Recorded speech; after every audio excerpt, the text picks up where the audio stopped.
some which we're about to show you here. Like one purple band is perfect for a lot of these shoulder prehab and rehab exercises that we have. Yeah, one of the things we love about the bands is A, you can get them wet, they live great outdoors, you can attach them through this loop here. You can attach them to a fence, you can attach them inside of a door jamb, so they travel really well, they set up really easy, and like Griff said, with the 3 to 1 band configuration, you can just about match any intensity you need just like that.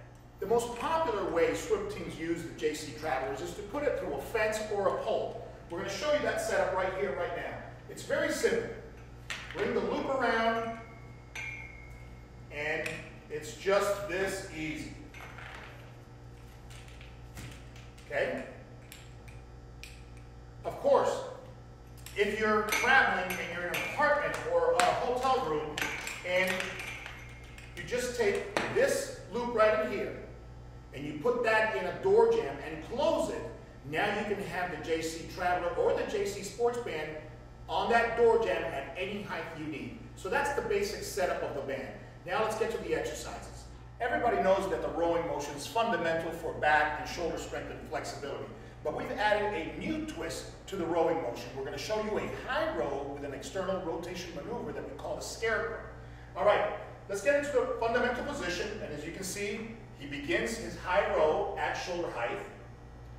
And then from there, he stabilizes the arm and just externally rotates out into what we call the scarecrow position.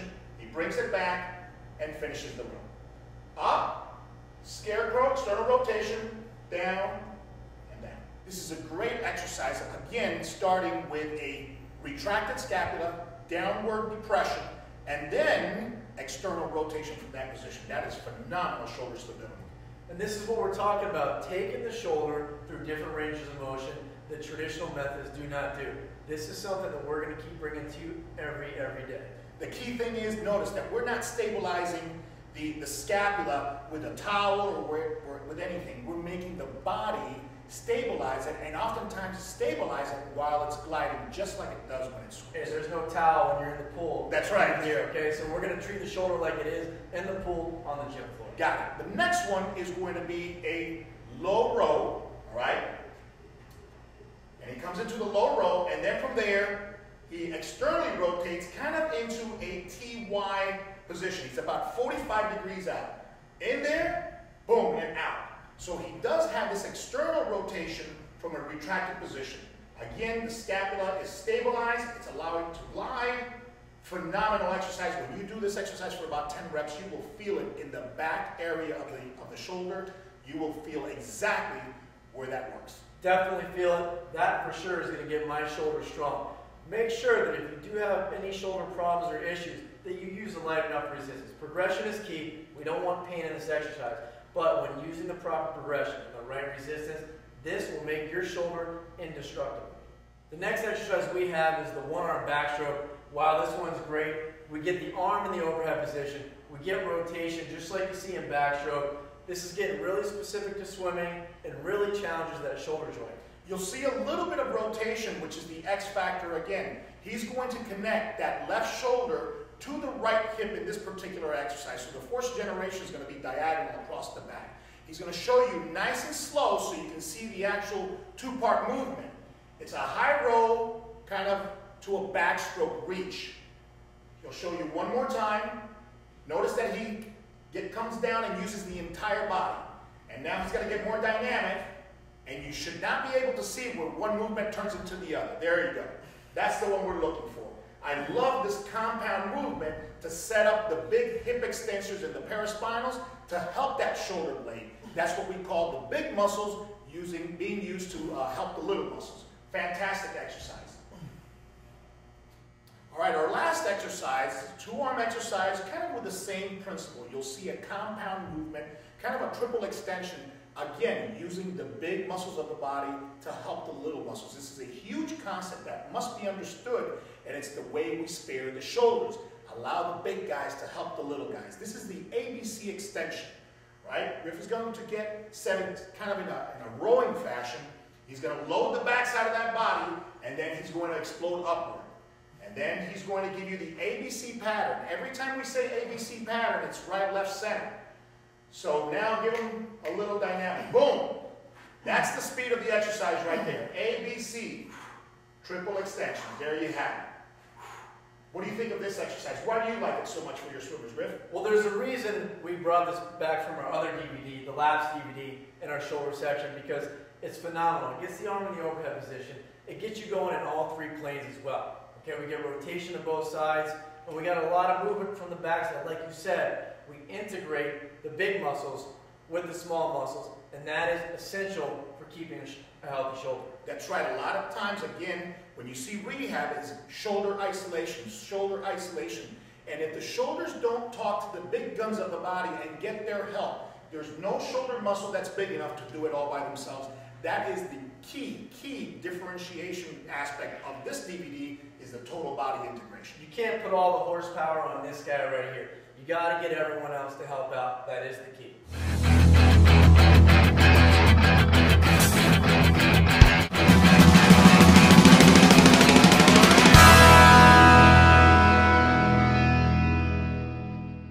The stability ball is a very popular piece of equipment here at IHP, and our swimmers love working with it.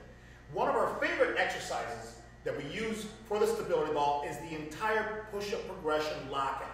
Griff is going to show you 4 of our favorite exercises on the stability ball, and I'm sure you're going to be really happy with it. One of the things that we do love about the stability ball is the increased demands of stability. It's the name. The vibratory stimulus that comes through that. First, we're going to show you the lockout. Watch how I stabilize the whole front of my core, and it puts tremendous demands on the shoulder joint. Now, there's going to be different types of lockouts that you can perform. First, we have the stationary lockout. Once you perform this one, you can start adding your own movement. Any kind of geometrical shape, whether it's a square, triangle, an X, you can spell out your name. And then, of course, if you want to have the assistance of a partner, the partner can just lightly tap it, giving you an instability stimulus right like this. Okay? That lockout progression provides, again, an incredible demand on the core through the shoulder. Once you've mastered all the progressions of the lockout we showed you, we got the one-arm progression. Woo! I'm going to try it right now. All right, this is tough stuff. Boom, nice. And then if you really want to add, you don't have to knock them really hard, just add a little bit of vibratory stimulus for additional intensity. How'd you like that one? It's advanced. Make sure you master the other ones before you try it, but if you can do it, it works real good. Don't try this, we are professionals. Once you've mastered the lockout progressions, which we know you can stabilize in that position, we can add a push-up. This puts a lot more demands on the upper body and the front of the core. Check out how we do it. All right, the key thing is he's going to put his fingers facing the ground. The biggest mistake that you have with the push-up is this position. Open, fingers facing the ground, stabilize the core. Now you bend the elbows. All right, he knocks out a few, and this is your basic hands-on ball push-up. Now give him a little rotation side to side. Notice how his body's starting to rotate, and he can move that ball if he wants to a little bit. As he rotates, he moves the ball. As he rotates, he moves the ball. Fantastic.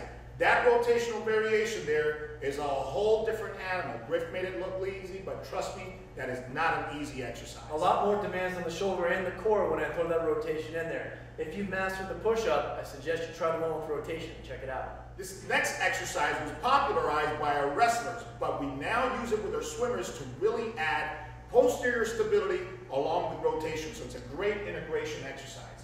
You guys will see that this is pretty specific to the long axis strokes, such as freestyle and backstroke.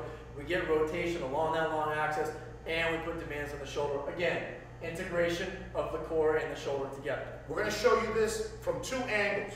We're going to show you from this angle so you can see the side, and then he's going to face you so you can see that forward angle. So now, he arm throughs and slips his hand right through. Here, the posterior delt is really working in conjunction with the body. Look at that rotation right in here.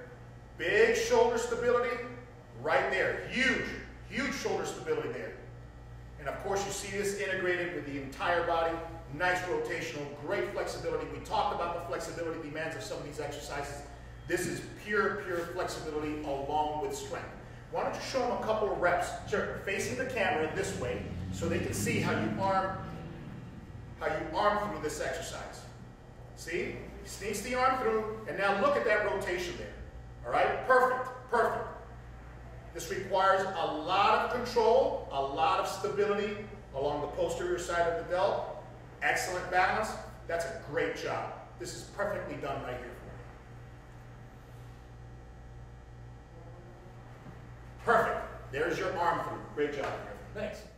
This next exercise comes to you from the LAPS DVD. If we're talking stability ball, we're always going to talk the rollout, especially for swimmers. Got to talk about the rollout, right? Attacks the front of the core, great for shoulder stability and flexibility.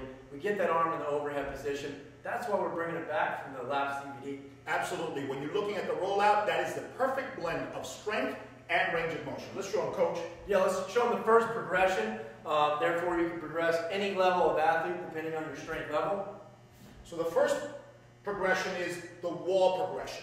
The higher the ball, the easier it is. The lower the ball, the harder it is. So you can see he's here at 90 degrees, and he's just going to take from a push-up position, and he's going to roll the ball up and roll it down. He can look for the range of motion and dip his head into the ball as much as his shoulder flexibility will allow. That's the beauty of this wall progression, is you can put your feet wherever is necessary to get the right intensity. Excellent. Now, once you've mastered that wall progression, you can go to the floor. From the floor, we start working with the elbows first, which is a short lever system. Get this nice and straight, and then you bring out the elbows out a little bit, and then back. Out and back, and how far out? As far as you can go without feeling pressure on the lower back. This is where the perfect blend of core strength and shoulder flexibility comes into play. I tell you what, I can feel that tremendously right here and right here. This is a 2-for-1 right here. Exactly. For the more advanced progressions, you can obviously do the rollout with the hands on the floor, and that's really, really advanced. Only our elite athletes can do that. I think I might try it right here. Oh my God, here we go. All right, here comes Coach. Let's go, Griff.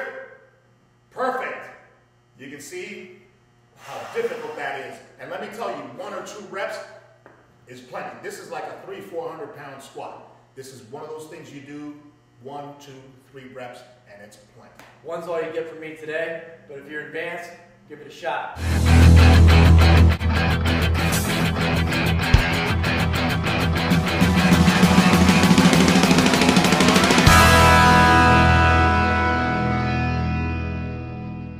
FlexiBar is a great piece of equipment that we think every swim coach and every swimmer should have. Why do you think that is?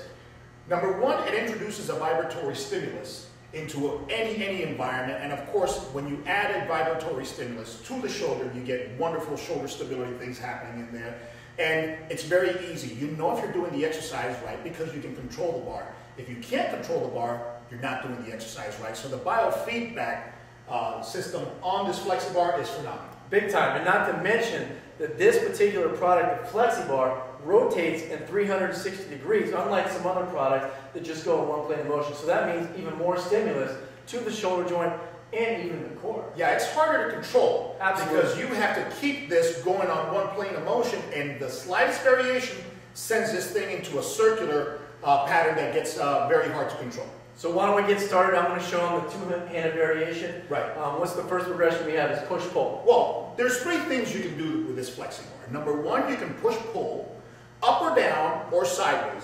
The 2-arm variation on the push-pull is very simple. You hold it right in front of you, tighten up the core, you don't want your hips to move, and you're just pushing and pulling. That's the easiest way to get to learn the FlexiBar. Push-pull with 2 hands. Once you master that one, the next one is up and down. This hits you more from the top and the bottom instead of the front and the back. As you can see, it challenges you, and you have to be money to keep this FlexiBar here.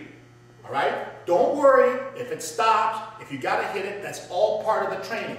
Nobody takes it and is perfect for 30 seconds. Nobody. Everybody kind of falls off a little bit and they got to come back and get it. All right? So don't feel disappointed if after 5, 6, 7 seconds this thing starts circling or it stops.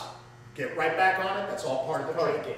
Once you finish the up and down, then the next one is side to side. The key thing is we want to have the stiffness here in the core so much where the hips don't move. And it's very difficult, but Griff is doing a great job controlling it.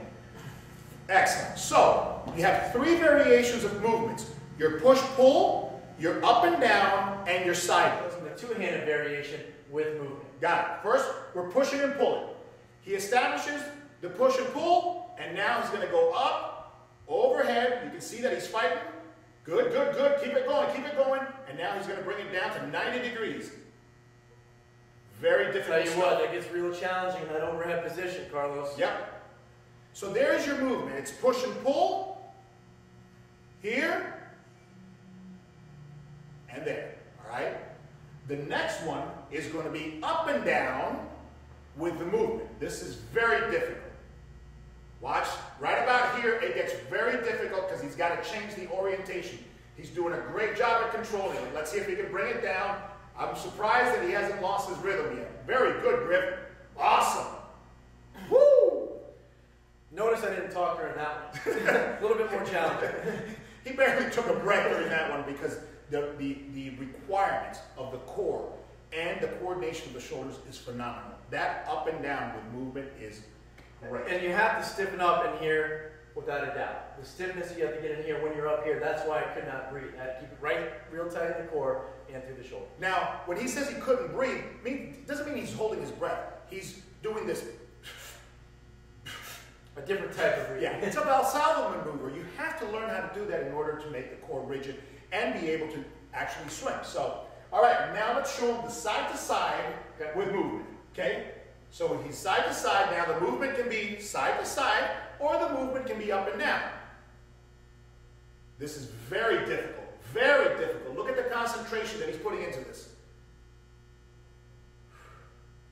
Good job. Perfect.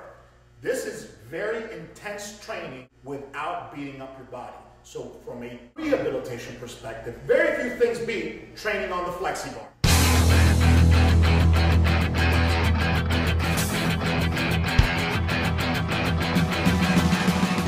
Bringing back the ropes to IHP swim. How about that? I love the ropes, man. This exercise and the next one we had in the previous lap DVD, but we did like it so much we wanted to bring it here today. These ones in particular do increase stability in the shoulder. The first one is the freestyle ropes. I'm going to lay in the prone position, laying down with my hands overhead. Okay? That position right there is going to require a tremendous amount of stability through the shoulder joint, not to mention the core stability I'll have to have in the laying down position. This is where the Y's, T's, and I's come in. This is where your Superman comes in. All of these exercises allow you to set the base where you can maintain this position to add this external resistance that the rope provides. So make sure that before you start doing these advanced rope exercises that you have stabilized your shoulder and provided the proper foundation with the Y's, T's, and I's progressions. All right, it's time to play with some ropes. Let's go, man. This is, of course, being done off of a bench, but you can also use a Bosu ball. You can use a core board. Notice that he's maintaining his position here. His chest is off the bench, basically. And just 10, 15 seconds of this will absolutely annihilate your shoulders. Good job, Brent. All right. That's a lot of work. That's not only shoulder stability, core integration, but incredible cardio. So if you got someone who's injured and needs to get good cardio, 15, 20, 30 seconds of this. Hey, I'm out of breath right now. You guys can see it. It works. The next exercise we have is backstroke ropes. This is a great one because we get to perform this exercise in the supine position, which means we're laying on our back. That's why we call it backstroke ropes. It does not put as much demands on the shoulder joint due to the fact that we have our hands at the side and not in the overhead position like we do with the freestyle ropes. So if you have trouble with the freestyle ropes, we recommend going to the backstroke ropes. Yeah, this is a great entry-level exercise so you can enjoy the ropes. He's going to lay down. One of the key features, there seems to be some discussion as to whether the feet come off the bench or down the bench. I'm sure there's different ways to do it, but our rationale is we want the legs on the bench. Why? We want maximum contact with the ground so we can generate forces through the core, through the shoulder, and make the rope move. If we lift up the shoulders and say we're only holding our position through the hips, very little surface area and the body's going to be waddling all over the place and we're not going to be able to transfer forces, which is the name of the game in swimming. That's it, to generate force in the water, you have to transfer your force. All right, let's show him here. He's going to sit down. You'll see that most of his legs are on the bench. He puts his legs down, stiffens up, and boom, there he goes. This is great for the shoulder and the core. He is tightening up through the back to keep those calves down and keep good stiffness. Excellent. Let me tell you, 15 seconds of that. 30 seconds of that is phenomenal cardio training. So if you want to get interval training and you don't want to be in the water, ropes is the name of the game. Let me tell you that it only takes 15 seconds because I just did it. Now we have the breaststroke ropes. This is a new exercise we have, and the breaststrokers love it. Not only does it increase shoulder stability, it gets you very, very strong in the prone position. The muscles working back here have to do a tremendous amount of work, and it's great for developing power on the in-sweep. A key element of breaststroke is getting speed on the in-sweep, so you'll see how specific this exercise is to that movement right here. Yeah, our athletes who do this exercise, and we do have this exercise for the shoulders, but they're always saying, coach, coach, coach, this thing kills my core. Kill meaning it really works my core, makes my core strong. And we go, great. You want to know why? Because your core is the first thing that's going to allow you to save the shoulders. The core is the shoulder's best friend, and this one will take it to the hill. Ready to show them? Let's do it. All right. Prone position again. Pure extension. Again, he's going to get his power from the middle, and boom. Nothing but shoulders here. Look at the beautiful pattern of the rope, and that's how you know you're doing it right. Excellent job. Great shoulder stability, great shoulder endurance, and a lot of core to help that shoulder blade stay where it's supposed to. What do you think? Don't forget about the conditioning aspect of this, because my heart rate's up there. Yeah, so for instances where you don't want to spend that much time in the pool and you want to get your interval training, you want to get your lactic acid training in, this is a great option. And there you have it. IHP Swim continues to bring you the latest exercises. Today we brought you shoulder stability, one of the most important aspects of competitive swimming. It doesn't matter how hard you train. It doesn't matter how strong you are. If you're hurt, you're not going to have good performance. And the shoulder is one of the key areas that we